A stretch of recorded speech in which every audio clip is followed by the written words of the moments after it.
A butterfly's migratory path is actually a living map of Earth's ancient history, revealing secrets of climates and continents that existed millions of years ago.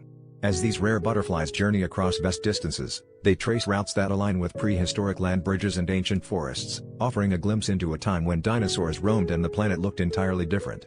Scientists are unraveling how these delicate creatures follow instinctual GPS-like paths encoded in their DNA, paths that have outlasted entire epochs of geological change. This migration is not just a seasonal journey, it's a time capsule in motion, giving us clues about the shifting continents and climates that shape the world.